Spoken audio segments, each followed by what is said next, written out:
West বেঙ্গলে আপনারা চাকরি কেন দিতে পারছেন না? যেসব হাউসওয়াইফরা আছে তাদেরকে এমন কিছু একটা ব্যবস্থা করে দিন, ঘরে বসে বসে তারা কাজ করে সেটাকে ইনকাম করবে। ভিক্ষে কেন দিচ্ছেন না কেন বলুন তো? Vegas can be chosen. সুতরাং আপনি তো ভিক্ষে দেবেন এবং তারাও ভিক্ষে নেবে, কিন্তু আপনি কি সেটাকে গর্ববোধ করছেন যে আমি এরকম ভিক্ষে দিচ্ছি? আপনি কে ভিক্ষে দেওয়ার? আপনি কে? আপনি নিজেও স্লাম থেকে উঠে এসেছেন, কি বলছেন চপ ভাজো, গরিব থাকো। তাহলে আপনি কেন গরিব থাকলেন না?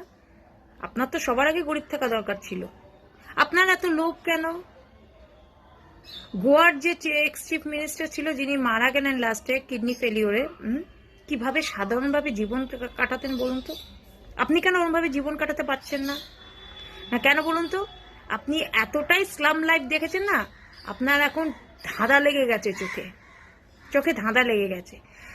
ওয়েস্ট বেঙ্গলকে কেন ভাতা হিসেবে বলা হয়? আপনি দিলে কাজ দিন না, সবাইকে কাজ দিন, মাথা উঁচু করে চলবে।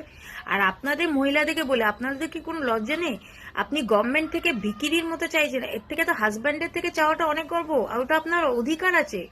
হাজব্যান্ডের পকেট ঝাড়া, হাজব্যান্ডের কাছে আবদার করে চাওয়াটা অনেক গর্ব, কম্পেয়ার টু এই যে হাত পেতে যে 1000 টাকা করে নিচ্ছেন, এটাতে কোনো গর্ব নেই কিন্তু।